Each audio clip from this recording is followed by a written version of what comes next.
Hello guys, good morning. आप लोग कैसे हैं? आप लोग अच्छे होंगे। चलिए, मैं आज जा रहा हूँ मुसल्लापुर हाट, जो ALP का ड्राइवर का सेमिनार है। चलिए वहाँ प्लेटफॉर्म कोचिंग संस्था में डायरेक्टर नवीन सर मोटिवेट करेंगे, बताएंगे कि ALP ड्राइवर में क्या क्या होता है, क्या आजकल पढ़ना होता है। चलिए मैं डायरेक्ट वहाँ चलूँगा। मैं अभी जस्ट और ऊपर बैठा हूँ गांधी मैदान से जाने के लिए, और सेमिनार स्टार्ट है वहाँ, तो मैं भी दिखाऊँगा। सिर्फ 10 बजे।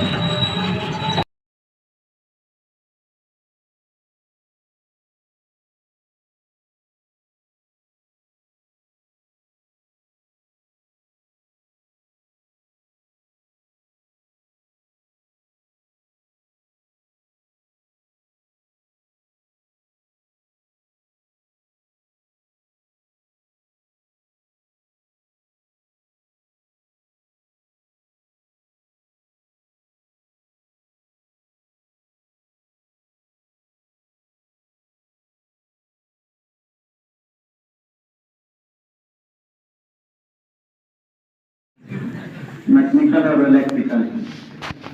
सबसे पहले तो आप लोगों को भी धन्यवाद कि ठीक ठाक संख्या में उपस्थित हुए हैं। और सबसे पहले चूंकि ये ALP टेक्नीशियन के रिगार्डिंग वहाँ सेमिनार है, और सेमिनार का उद्देश्य होता है कि जो भी छोटी छोटी बातें हैं इससे रिलेटेड, वो इस सेमिनार में क्लियर होना चाहिए। कोई तरह का आपको कंफ्यूजन नहीं रह जाना चाहिए। सबसे पहला तो कंफ्यूजन यहाँ पर सभी को अभी है, चूंकि 2018 के बाद ALP टेक्नीशियन की वैकेंसी इस बीच में आई नहीं है।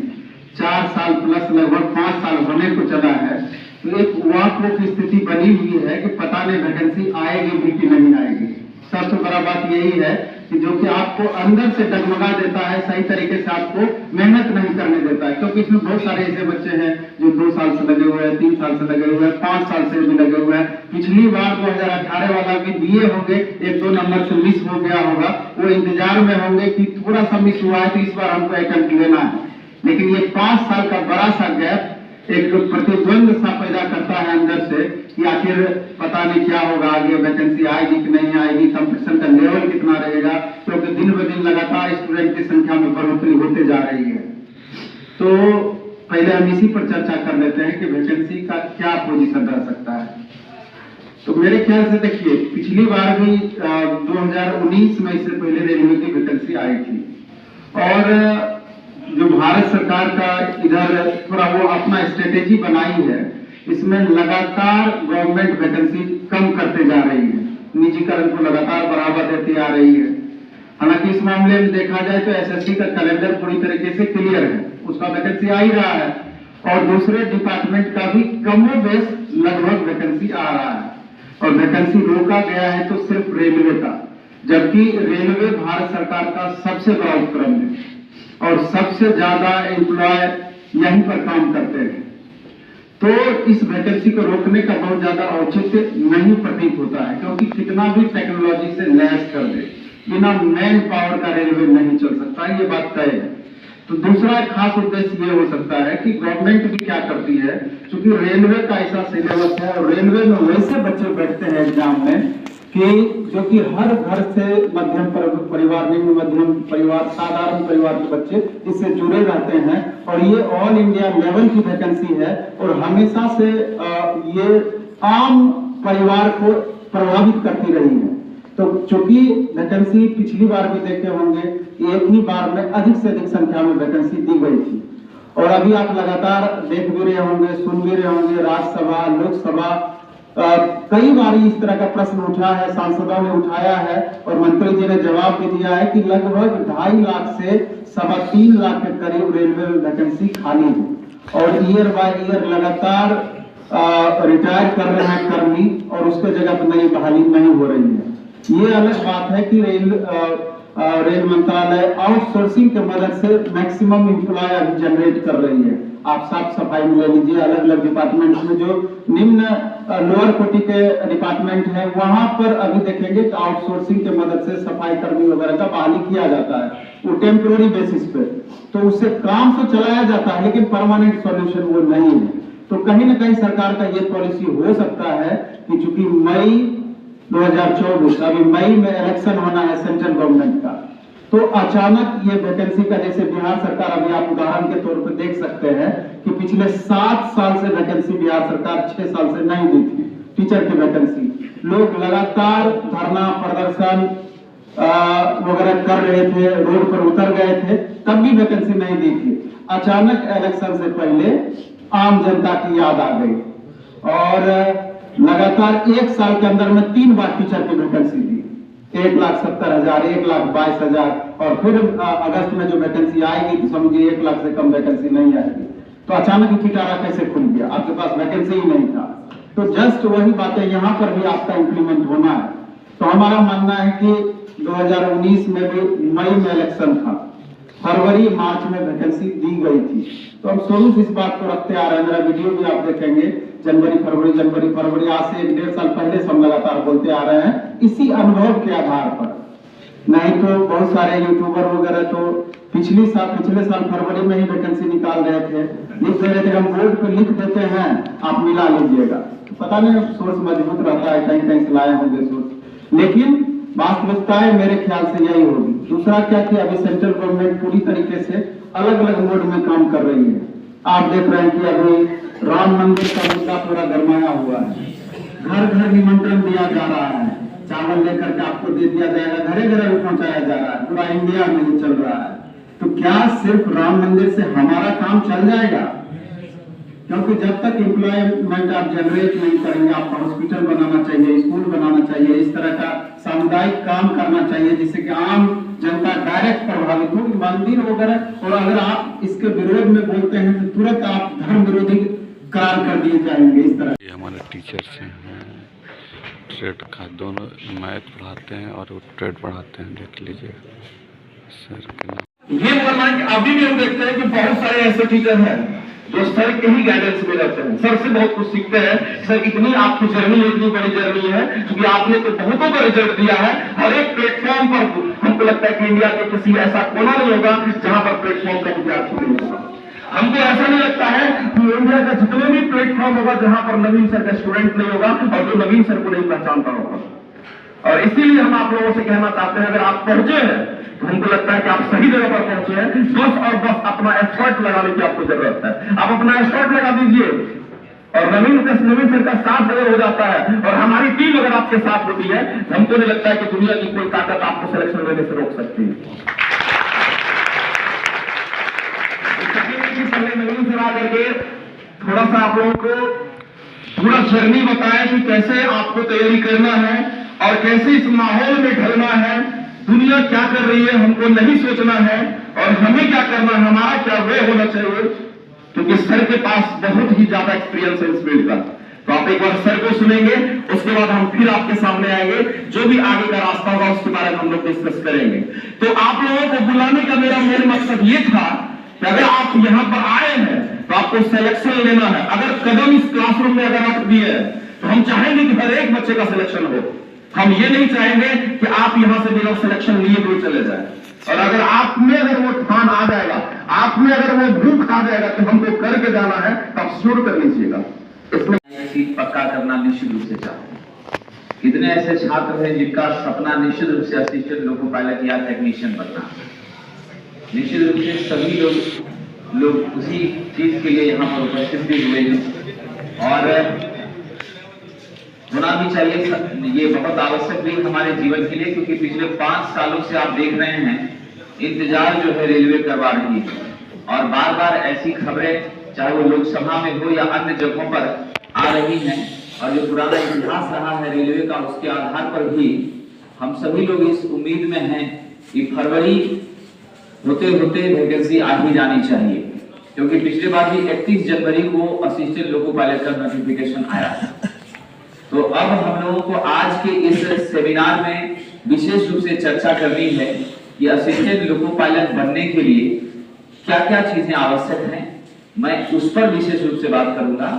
फिर आपकी जो प्रश्न होंगे उन प्रश्नों का भी जवाब हम लोग देंगे। साथ ही साथ सभी विषय जैसे आपका मैथ है, रीजनिंग है, ट्रेड है, आपका निश्चित रूप से साथियों हीटर ट्रेड हो गया, इलेक्ट्रीशियन ट्रेड हो गया, इन सारे विषयों में हमें किन चीजों पर ध्यान देना है, साइंस में किन बातों पर ध्यान देना है, बेसिक साइंस इंजीनियरिंग ड्राइंग में हमें किन चीजों पर ध्यान देना है, उन सारे पर हम लोग आज चर्चा करेंगे और एक रणनीति तैयार करेंगे कि हमें आगे की पढ़ाई किस हिसाब से करनी चाहिए, आपका डेली रूटीन कैसा होना चाहिए और आज से जो आपकी कक्षाएं यहाँ आरंभ हो रही हैं उन कक्षाओं का शेड्यूल भी क्या रहेगा, इन सब विषयों पर हम लोग आज विस्तार से चर्चा करेंगे। सबसे पहले तो हम लोग जाने असिस्टेंट लोको पायलट, इसका पूरा नाम कितने लोगों को पता है? ALP शॉर्ट में कहते हैं, पूरा नाम मैं बता चुका हूँ, असिस्टेंट लोको पायलट, सहायक लोको पायलट। तो सहायक लोको पायलट पहला पायदान होता है, सबसे पहला पड़ाव होता है। और ITI वाले छात्र जो हैं अगर वो LP से चूक जाते हैं तो उनके लिए विकल्प होता है टेक्नीशियन, लेकिन जो भी छात्र डिप्लोमा या फिर बीटेक होते हैं उनके लिए टेक्नीशियन का कोई विकल्प नहीं होता, वो सिर्फ और सिर्फ असिस्टेंट लोको पायलट के लिए ही चयनित हो सकते हैं। आइए सबसे पहले हम देखें योग्यता हमारी क्या है। साथियों ध्यान दीजिएगा, असिस्टेंट लोको पायलट के लिए जो न्यूनतम योग्यता है वो आपकी क्या है? 10th plus ITI। अगर आपने 10th किसी भी डिवीजन से आपका है उससे कोई फर्क नहीं पड़ता है। आप अगर सेकंड डिवीजन है, फर्स्ट डिवीजन है, थर्ड डिवीजन भी है तो भी कोई समस्या नहीं है। और आपका ITI आप सब जानते हैं, प्रायः जो गवर्नमेंट ITI से जो बच्चे ITI करते हैं उनका SCVT कंसीडर होता है, खास करके हमारे बिहार में तो ऐसा ही है। और जितने भी लोग प्राइवेट ITI से कर रहे हैं तो सबको अब कौन गवर्न कर रही है? NCVT, national council of vocational training, state council of vocational training. तो यहाँ पर SCVT से भी आपने ITI किया है या NCVT से किया है तो आप बिल्कुल योग्य हैं। कितने छात्र यहाँ पर NCVT वाले? निश्चित रूप से आप सब एलिजिबल हैं। और SCVT वाले कितने लोग? चलिए बहुत अच्छी बात है। तो SCVT से कम लोग प्रायः रहते हैं, ज्यादा संख्या NCVT की ही रहती है, लेकिन उससे कोई प्रभाव नहीं है। आप बेहिचक क्या हैं? योग्य हैं परीक्षा के लिए। अब ITI में आपका परसेंटेज का भी कोई मायने नहीं है। सपोज कर लीजिए किसी का 55% है, किसी का 80 है, किसी का 75 है, तो उससे कोई फर्क नहीं पड़ता है। और आपके ITI और 10th के स्कोर से भी यहाँ कोई लेना देना नहीं है। आप परीक्षा में जैसा परफॉर्म करते हैं उसी आधार पर चीजें आपकी हो पाती है। अभी जो लिस्ट आया था रिसेंटली पिछले महीने, जिसमें बताया गया था कि ITI के वैसे छात्र जिन्होंने निम्नलिखित ट्रेड से कंप्लीट किया है अपनी पढ़ाई, वही असिस्टेंट लोको पायलट के लिए योग्य है। तो मैं विस्तार से फिर से बता देता हूं कि जिन भी छात्रों का इलेक्ट्रीशियन ट्रेड से ITI है वो बेहिचक क्या है? एलिजिबल है आपको असिस्टेंट लोको पायलट और टेक्नीशियन दोनों पदों के लिए। जिनका वायरमैन से ITI है वो भी योग्य है। जिन भी छात्रों का इंस्ट्रूमेंट मैकेनिक से है वो भी योग्य है। जिनका इलेक्ट्रॉनिक मैकेनिक है वो भी योग्य है। जिनका आर्मेचर एंड कॉइल वाइंडर है वो भी एलिजिबल है। जिनका मैकेनिक डीजल है वो भी योग्य है। जिनका फीटर है योग्य है। जिनका टर्नर है एलिजिबल है। हीट इंजन है एलिजिबल है। मशीनिस्ट है एलिजिबल है। मैकेनिक मोटर व्हीकल है MV वो भी एलिजिबल है। मैकेनिक रेडियो टीवी एलिजिबल है। Refrigerator and AC mechanic eligible है। Millwright and maintenance mechanic eligible है। अब आप सब लोग यहाँ पर ध्यान दीजिएगा, इलेक्ट्रीशियन ट्रेड से कितने विद्यार्थी हैं? जरा हाथ खड़ा कीजिए। चलिए बहुत अच्छी बात है। उसके बाद वायरमैन से कितने छात्र हैं? चलिए तो वायरमैन और इलेक्ट्रीशियन दोनों एलिजिबल है। इंस्ट्रूमेंट मैकेनिक चलिए साहब, आपका आर्मेचर एंड कॉइल वाइंडर ठीक है। तो आपको मैं एक छोटी सी बात बता दूं, इलेक्ट्रीशियन, वायरमैन, इंस्ट्रूमेंट मैकेनिक, उसके बाद आपका आर्मेचर कॉइल वाइंडर, ये चारों छात्रों को, चारों ट्रेड के विद्यार्थियों को किसमें रखा गया है? इलेक्ट्रिकल ग्रुप में रखा गया है। समझ गए किसमें रखा गया साथियों? इलेक्ट्रिकल ग्रुप में।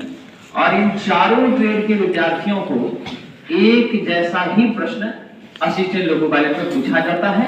इसके सिलेबस में कोई विशेष अंतर बिल्कुल भी नहीं है, सब कॉमन है। फिर आप आ जाइए यहाँ पर, हमारा जो साथियों इलेक्ट्रॉनिक मैकेनिक है, ध्यान दीजिएगा, आपका इलेक्ट्रॉनिक मैकेनिक, उसके बाद आपका मैकेनिक रेडियो एंड टीवी, इन दोनों छात्रों को इलेक्ट्रॉनिक ग्रुप के अंदर रखा गया है और इनको भी क्वेश्चन का लेवल क्या रहेगा, सेम रहेगा, सिलेबस भी सेम रहेगा, पढ़ना भी सेम है। फिर आपका यहां देख लीजिए रेफ्रिजरेटर, एसी मैकेनिक, फिर आपका मैकेनिक मोटर व्हीकल और डीजल। तो इन तीनों को जनरली किसमें रखा गया है, ऑटोमोबाइल के अंदर रखा गया है। आपका मैकेनिक डीजल हो गया, फिर आपका रेफ्रिजरेटर, मैकेनिक मोटर व्हीकल, ये सब आपका ऑटोमोबाइल ग्रुप में है। ये सब हमारा ऑटोमोबाइल ग्रुप में है। इन सब को भी कॉमन सिलेबस ही पढ़ना है। फिर आपका मिल राइट मेंटेनेंस मैकेनिक, उसके बाद आपका फीटर, टर्नर, वेल्डर ट्रेड आप देख रहे हैं यहां पर कंसीडर इस बार नहीं किया गया है, असिस्टेंट लोको पायलट, ठीक है, जो चिट्ठी आई थी उसके हिसाब से टोटल 14 ट्रेड को ही लिया गया। तो ये सारे आपके किसके अंदर आ जाते हैं, मशीनिस्ट भी जो है वो आपका आ जाता है, हीट इंजन भी जो है मोटा मोटी हीट इंजन आपका कुछ पार्ट आपका ऑटोमोबाइल के अंदर भी कंसीडर हो जाता है, लेकिन फीचर के साथ सिलेबस उसका बहुत ज्यादा मैच करता है। तो आपका फीचर हो गया, फिर आपका मिलराइट हो गया, मशीनिस्ट, उसके बाद आपका टर्नर, ये सारे मैकेनिकल ग्रुप में आ जाते हैं। तो 4 ग्रुप में विशेष करके बांटा गया है साथियों। एक आपका मैकेनिकल ग्रुप है, इलेक्ट्रिकल ग्रुप है, इलेक्ट्रॉनिक ग्रुप है और ऑटोमोबाइल ग्रुप है। इन चारों को अलग अलग चीजों को पढ़ना है। तो हम लोग यहाँ पर देखते हैं, ये तो आईटीआई के बच्चों का हो गया। जिनका डिप्लोमा है साथियों इलेक्ट्रिकल इंजीनियरिंग से वो भी योग्य है असिस्टेंट लोको पायलट के लिए। जिनका डिप्लोमा मैकेनिकल इंजीनियरिंग से है वो भी योग्य है। जिनका इलेक्ट्रॉनिक इंजीनियरिंग से वो भी योग्य है। जिनका ऑटोमोबाइल से है वो भी योग्य है। 4 ग्रुप है, चारों ब्रांच के बच्चे योग्य हैं। सिविल के जो भी विद्यार्थी होंगे उन सभी का यहाँ कोई उपाय नहीं है। आपको कंप्यूटर, आईटी, ये सभी बच्चों का कोई भी पोस्ट, कोई भी पद विशेष रूप से असिस्टेंट लोको पायलट और टेक्नीशियन में नहीं है। तो इलेक्ट्रिकल के डिप्लोमा वाले छात्र भी बिल्कुल वही सिलेबस पढ़ेंगे ट्रेड में जो इलेक्ट्रीशियन पढ़ेगा, समझ गए। मैकेनिकल डिप्लोमा वही पढ़ेगा जो फीचर पढ़ेगा। इलेक्ट्रॉनिक डिप्लोमा वही पढ़ेगा जो इलेक्ट्रॉनिक मैकेनिक पढ़ेगा। ऑटोमोबाइल इंजीनियरिंग डिप्लोमा वही पढ़ेगा जो हमारा डीजल मैकेनिक वाला विद्यार्थी पढ़ेगा। तो सबका कॉमन रहता है। ऐसा यहाँ पर नहीं है कि आप डिप्लोमा है या बीटेक है तो आपको अपने डिप्लोमा बीटेक से प्रश्न पूछा जाएगा, ऐसी बिल्कुल भी व्यवस्था नहीं है। आपको ट्रेड थ्योरी जो आईटीआई स्तर का होता है उसी को पढ़ना है, वहीं से प्रश्न आएगा।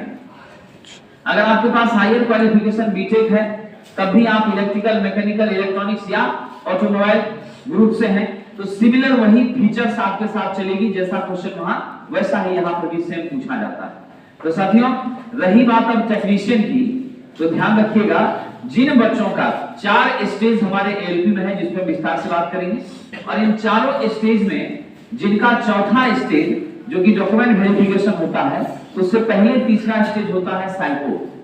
सो आईटीआई वाले छात्र असिस्टेंट लोको पायलट टेक्नीशियन दोनों के लिए अप्लाई करते हैं। अगर उनका साइको क्लियर हो जाता है तो उनकी मेरिट लिस्ट एएलपी के लिए बनती है, फिर वो असिस्टेंट लोको पायलट में जाते हैं। जिनका साइको नहीं हो पाता है तो वो थोड़ा सा बैक हो जाते हैं और टेक्नीशियन में उनका सीबीटी 2 के स्कोर के आधार पर मेरिट लिस्ट तय होगा, फिर वो टेक्नीशियन में चले जाते हैं। और डिप्लोमा बीटेक वाले साइको नहीं होने पर बिल्कुल लौट आते हैं, उनका कोई रास्ता फिर आगे का नहीं रहता, बंद हो जाता है। ठीक है, लेकिन जो पुराना इतिहास रहा है वो यही रहा है साथियों कि 85% से ज्यादा सिलेक्शन असिस्टेंट लोको पायलट में बीटेक और डिप्लोमा के छात्रों का ही हुआ है।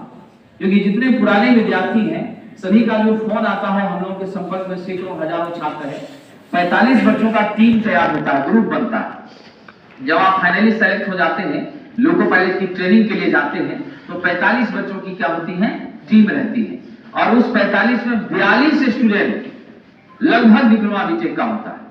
3 स्टूडेंट, 4 स्टूडेंट, 2 स्टूडेंट, किसी में 5 आईटीआई के छात्र एएलपी में होते हैं। इससे 2 बातें पता चलती हैं कि असिस्टेंट लोको पायलट में बीटेक के छात्रों का सिलेक्शन क्यों आसानी से होता है। उसका एकमात्र कारण है साहब, ननटेक वाले पेपर में आप महारत हासिल कर चुके रहते हैं, चिंता की इसमें बात नहीं है। जो मेरिट लिस्ट में नहीं जुड़ने वाला लेकिन दमदार चीज है वो क्या है, ट्रेड।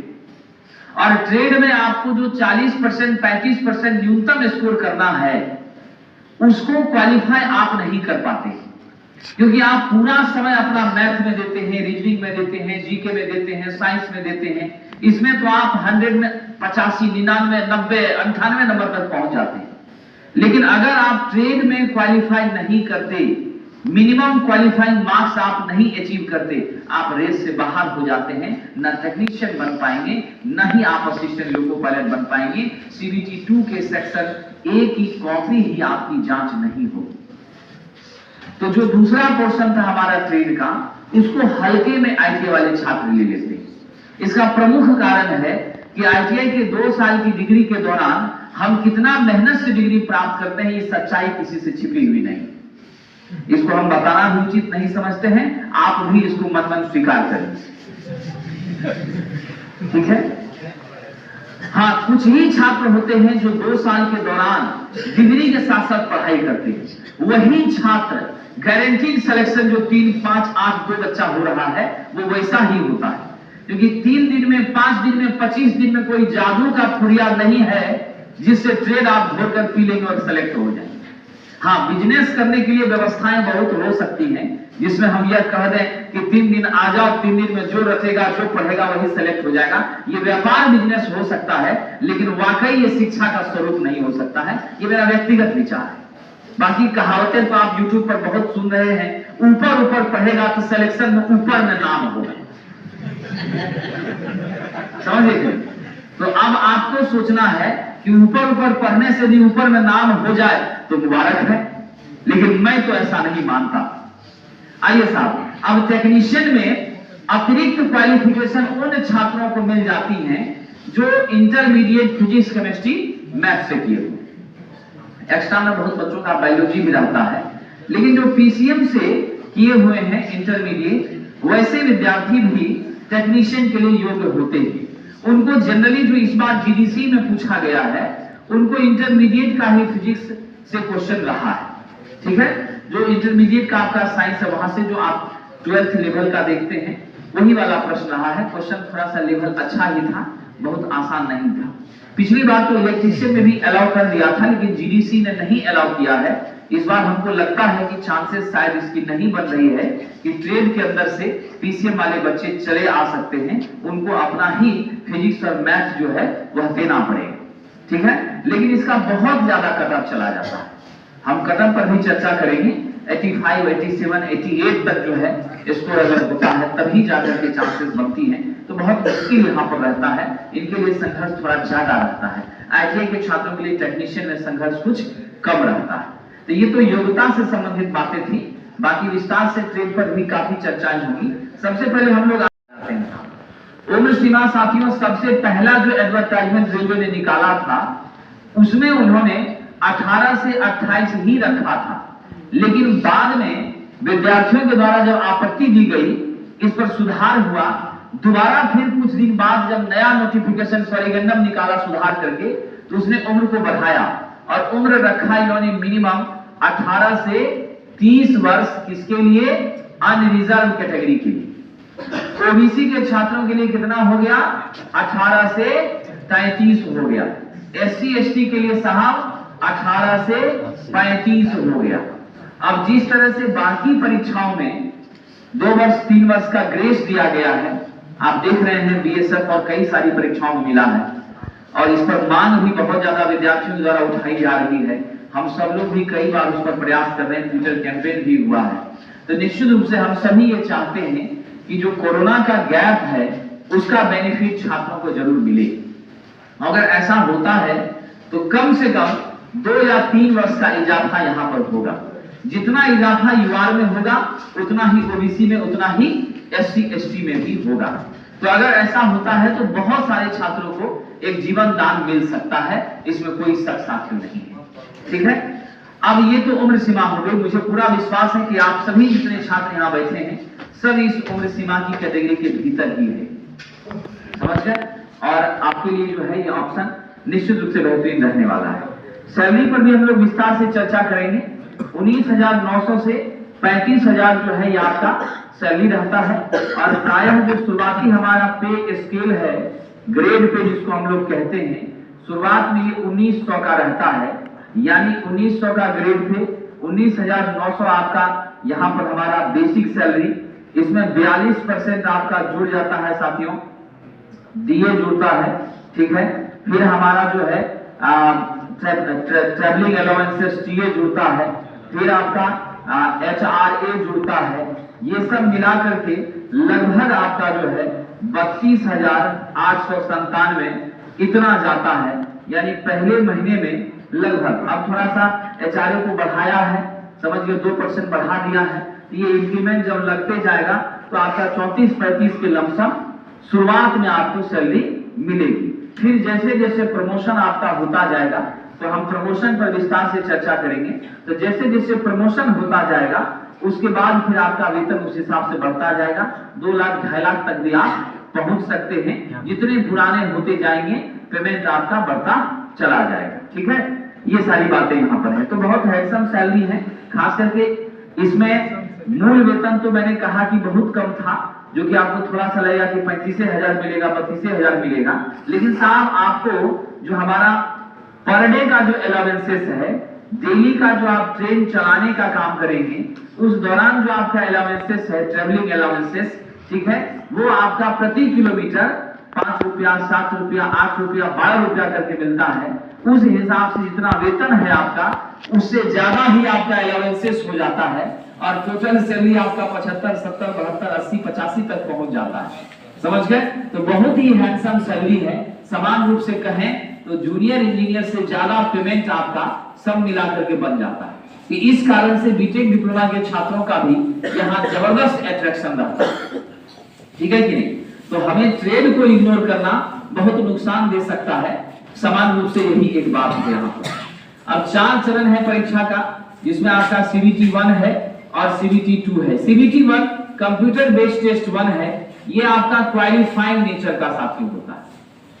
ध्यान रखिएगा, क्या होता है? क्वालिफाइंग नेचर का होता है। इसमें बहुत ज्यादा स्कोर करने की जरूरत नहीं है, सिर्फ आपको मिनिमम क्वालिफाइंग मार्क्स लाना है ताकि आप कहां चले जाएं, CBT 2 के लिए योग्य हो जाए, ठीक है। उसके बाद CBT 2 आपका 70% यहां से मेरिट लिस्ट में स्कोर कंसीडर किया जाता है।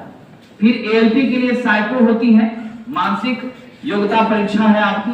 ये जो हमारा साइको होता है, यहां से 30% मेरिट लिस्ट में क्या होता है, अंक जोड़ा जाता है।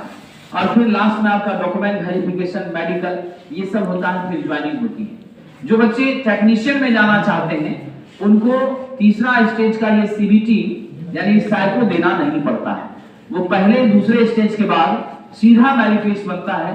100% मेरिट लिस्ट CBT 2 से ही बनता है, बाकी आपका डॉक्यूमेंट वेरिफिकेशन होता है, ज्वाइनिंग के लिए फिर आगे बढ़ जाते हैं। आइए जरा CBT 1 के पहले चरण में हम लोग देखें क्या होगा। नोटिफिकेशन से कम 3 महीने का गैप तो जरूर रेलवे देती है CBT 1 होने के लिए, अगर कोई प्राकृतिक आपदा या बायोवार ना हो जाए, जो कि कोरोना आया था, तो नियमानुसार 3 महीने का गैप दिया जा सकता है। तो आपकी मैथ यहां से 20 प्रश्न होती हैं। 20 क्वेश्चन क्या होते हैं CBT 1 में, मैथ से रहते हैं। रीजनिंग से आपका 25 क्वेश्चन रहता है। जनरल साइंस से 20। ये जनरल साइंस का मतलब हो गया आपका फिजिक्स भी प्लस आपकी केमिस्ट्री भी, फिर आपका साथियों बायोलॉजी भी। ये तीनों का मिश्रण यहां पर होता है और तीनों से क्वेश्चन आपको यहां पर रहेंगे। फिर आपका करंट अफेयर्स, तो यहां करंट अफेयर्स से मात्र 10 क्वेश्चन साथियों रहते हैं। टोटल 75 क्वेश्चन, 75 मार्क्स, लेकिन समय आप देख लीजिए मात्र 7 मिनट, यानी एक क्वेश्चन पर 1 मिनट से भी कम टाइम आपको दिया जा रहा है। ऐसी परिस्थिति में दूसरा संकट आपके लिए क्या है, निगेटिव मार्किंग है। आप हनुमान जी का नाम लेकर ठीक नहीं लगा सकते, निगेटिव मार्किंग है। निगेटिव मार्किंग 1/3 है, समझ गए। और इस 1/3 निगेटिव मार्किंग की वजह से जो मिनिमम क्वालिफाइंग मार्क्स है वहां तक पहुंचने में आप बिगड़ जाते हैं, गड़बड़ा जाते हैं, जिसके कारण आप पहले पायदान पर ही रेस से बाहर हो जाते हैं। लेकिन यहाँ एक छोटी सी बात समझिए, मैथ का जो सिलेबस आपके CBT 1 के लिए होता है, सेम वही चीज CBT 2 के लिए होता है। रीजनिंग का जो सिलेबस CBT 1 के लिए होता है, सेम वही CBT 2 के लिए होता है। और करंट अफेयर्स और जनरल नॉलेज तो बिल्कुल सेम का सेम हर जगह चलता है। आप जीवन की जिस भी परीक्षा में बैठिए, जहां भी पढ़ना है सब जगह वही पढ़ना है, कुछ अलग नहीं है। इन्हीं सारी बातों को ध्यान में रख करके हम लोगों ने मिशन एएलपी बैच का डेवलपमेंट किया, जिसमें आपकी मैथ जो होगी CBT1 CBT2 दोनों के लिए पढ़ाई जाएगी, आपका रीजनिंग CBT1 CBT2 दोनों के लिए पढ़ाया जाएगा, ठीक है। फिर बाकी जो साइंस है उसका फिजिक्स केमिस्ट्री बायोलॉजी भी आपको हो रहा है। साथ ही साथ CBT2 पर हम चलते हैं, वहां पर हमारा क्या प्रोग्राम है उस पर भी चर्चा करेंगे।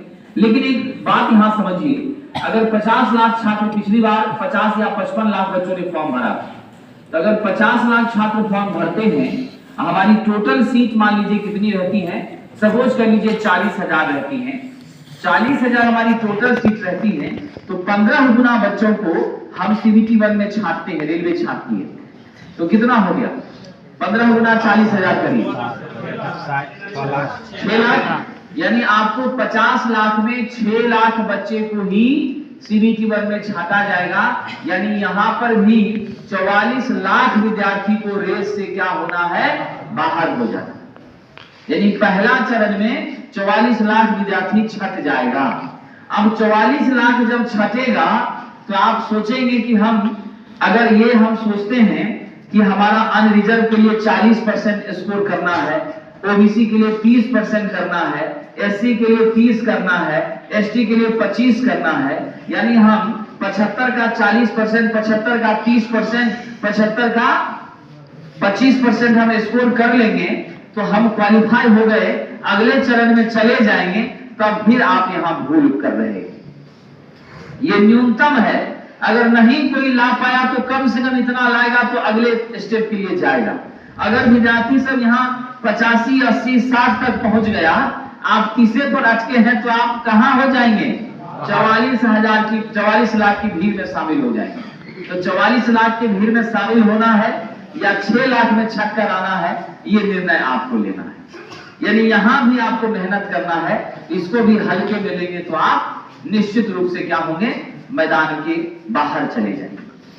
अगला देखिए साहब, जब आपका 6 लाख विद्यार्थी मोटा मोटी यहां से चयनित हो गया, फिर आपका 1.5 महीने 2 महीने का गैप, 3 महीने का गैप अधिकतम दिया जा सकता है 90 डेज का CBT2 के लिए। यह जो CBT2 है साहब, इसके 2 भाग हैं। इसमें भी हम लोगों को ध्यान देना है। सबसे पहले मैथ, 25 क्वेश्चन आपको मैथ से पूछा जाएगा। रीजनिंग से साहब यहां भी आपका 25 प्रश्न रहेगा। बेसिक साइंस और इंजीनियरिंग ड्राइंग यहां से आपको 40 क्वेश्चन रहते हैं। समान रूप से यहाँ का जो बेसिक साइंस है, यह थोड़ा सा डिफरेंस है। इसमें साथियों आपकी केमिस्ट्री और आपकी बायोलॉजी बिल्कुल भी नहीं रहती है। यह जो आपका बेसिक साइंस है, ध्यान देंगे, यहां पर आपका फिजिक्स का पोर्शन रहता है, साथ ही साथ आपका एनवायरमेंट, साथ ही साथ IT लिटरेसी, सेफ्टी, ये सब कुछ चीजें जुड़ जाती हैं। लगभग इससे जो क्वेश्चन पिछली बार पूछा गया था, 30 से लेकर के 34 क्वेश्चन तक पूछा गया था आउट ऑफ 40। और हमारा जो इंजीनियरिंग ड्राइंग है, यहां से पिछली बार आपका 4 से लेकर के 10 क्वेश्चन अलग अलग सेटों में रहा था। हम लोग मोटा मोटी एवरेज मानते हैं 25 क्वेश्चन साइंस से, यानी बेसिक साइंस से, आप 15 हम लोग ड्राइंग से कंसीडर कर लेते हैं। मैथ और रीजनिंग पर आपकी पकड़ तो CBT1 से ही बनती जाती है। आपको लंबा समय प्रैक्टिस का मिलता है, आप उसको स्ट्रॉन्ग कर पाते हैं अगर आप लगातार मेहनत करते हैं तो। फिर यहाँ जो है इंजीनियरिंग ड्राइंग बहुत कठिन सब्जेक्ट नहीं होता है, लेकिन हम लोग इग्नोर कर देते हैं। ITA में आप सबको याद होगा कि कैसे बल्ब जला करके ऊपर ड्राइंग शीट रख करके झाड़ू का जो लकड़ी है ना, सीख, उससे कैसे आप चिन्ह बना करके कैसे लकीर खींचते थे, आप फिर बना देते थे, आप जाकर जमा कर देते थे। कोई कंसेप्ट नहीं, सीधा छापा छापी करके काम चल जाता था, ठीक है कि नहीं। लेकिन यहाँ तो प्रश्न पूछता है कंसेप्ट से आधारित, तो इसको थोड़ा सा पढ़ना पड़ता है, तो कुछ जो है सो लगता है कि भारी भरकम चीज है, ठीक है। उसके बाद साहब यहाँ पर जो फिजिक्स है वो भी हम लोगों को पीछे से मदद मिलती है, क्योंकि 5-6 चैप्टर पीछे वाला जो हमारा फिजिक्स पढ़ते हैं वहां से कॉमन रहता है। कुछ पोर्शन जो है 40-45% नया रहता है, तो उस पर भी हमको थोड़ा ध्यान देना पड़ता है। और हमें इस पूरे सेक्शन पर ना ही मैथ को, ना ही रीजनिंग को, ना ही साइंस को, ना ही जीके को, किसी को भी कम आंकना यहाँ पर हमारी बेवकूफी होगी, क्योंकि 70% असिस्टेंट लोको पायलट के लिए मेरिट लिस्ट में साथियों इसी का क्या है, योगदान है। और टेक्नीशियन के लिए तो 100%, यानी जितना ज्यादा से ज्यादा अंक आप यहाँ लाएंगे, आपकी मेधा सूची में नाम उतना ऊपर होगा। और यहाँ पर नाम ऊपर लाने के लिए सभी विषय का गहन अध्ययन आपको करना पड़ेगा और जोरदार प्रैक्टिस करनी पड़ेगी, एक्यूरेसी पे ध्यान देना पड़ेगा, क्योंकि निगेटिव मार्किंग यहाँ भी है। टाइम मैनेजमेंट भी करना पड़ेगा। 100 क्वेश्चन आपका 90 मिनट, यानी 1 मिनट का भी समय आपको एक क्वेश्चन पर नहीं दे रहा, यानी आपको जोरदार मेहनत की आवश्यकता है, तब जाकर के आप उस 6 लाख में से 40,000 बच्चों में शामिल होंगे जिनके पास नौकरी हो। यानी 50 लाख से हम कहां पहुंच गए, 40,000 पर। तो लाखों की भीड़ से साथियों हजारों में आने के लिए आपको गलना पड़ेगा, कोई उसमें उपाय नहीं। तो विद्यार्थी जी, ये तो हमारा रहा स्कोरिंग, जिसमें जी जान लगा करके बहुत ज्यादा अंक लाना है, लेकिन उसके बीच में एक बैरियर लगा दिया, ग्रहण लगा दिया। कौन सा? ट्रेड। ये ट्रेड 75 नंबर का है, लेकिन जहरीला है। ऐसा इसीलिए मैं कह रहा हूं कि 60 मिनट का समय देता है और 75 क्वेश्चन आपको हल करने हैं। नेगेटिव मार्किंग यहां भी दे दिया। ये मेरिट लिस्ट में जुड़ता नहीं है साथियों, लेकिन इसमें मिनिमम क्वालिफाइंग मार्क्स आपका जो है लाना अत्यंत आवश्यक है। अगर आप इस ट्रेड को क्वालिफाई नहीं करते हैं, यहां आपने 90 का भी स्कोर करने की ताकत बना ली है, ये पूरा कट करके 0 हो गया, आपका कॉपी जांच नहीं होगा, आउट हो गया। समझ गए? ये बॉर्डर लाइन है, इसको क्रॉस करना अत्यंत आवश्यक हो जाता है। समझ गए कि नहीं?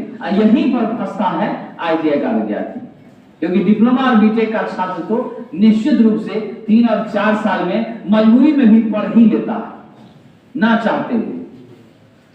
लेकिन आपके यहाँ जो व्यवस्था है, वो व्यवस्था इतनी पुष्पित पल्लवित हो रही है, जिसमें थोड़ा बहुत कष्ट हो जाता है। और दूसरी समस्या क्या रहती है, जीवन में कभी ना पढ़ने वाले ट्रेड के छात्र ऑनलाइन में आनंद लेने का प्रयास करते हैं, जो बड़ा उनके लिए क्या हो जाता है, निश्चित रूप से दिक्कत का सामना आपको करना पड़ता है। क्योंकि जब आप कभी भी ट्रेड नहीं पढ़े हैं, तो ऑनलाइन में स्वाभाविक है कि कुछ कष्ट का सामना करना पड़ेगा। ठीक है कि नहीं? तो ये हमारा रह गया साहब। तो अब हम जरा सा विस्तार से कुछ बातों को आपको आशीष सर मैकेनिकल में चर्चा करेंगे। उसके बाद हम इलेक्ट्रिकल ट्रेड के विद्यार्थी के लिए अपना जो सिलेबस है उस पर विस्तार से चर्चा करेंगे। फिर मैथ के सिलेबस और उसके बारे में रणनीति पर अमरजीत सर आपसे विस्तार से चर्चा करेंगे। तो आइए जरा एक बार मैं यहाँ पर अपनी बातों को विराम देता हूँ, फिर आपके बीच आऊंगा। तब तक आशीष सर मैकेनिकल आपके बीच आएंगे और वो बताएंगे कि ग्रुप का स्पेसिफिकेशन क्या है, बाकी साइंस में किस तरह से काम करना है, और मैकेनिकल के भीतर के विद्यार्थियों को किन बातों पर ध्यान देना है, क्या क्या सिलेबस पढ़ना है। उसके बाद फिर मैं इलेक्ट्रीशियन के ट्रेड के विद्यार्थियों को बताऊंगा। ये हम लोग के सर एंड हो गया था, लेकिन मैं थोड़ा सा रोक इसलिए रहा हूं, पटना में जिनसे कोई पढ़ाना सीखा है, जिनके आहट से कोई चलना सीखा है, वो आपके सामने है, क्योंकि सर को शहजाद के नाम से जानते हैं।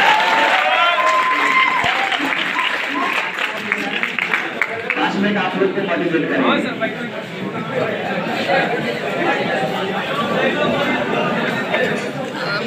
कैमरा सब मैं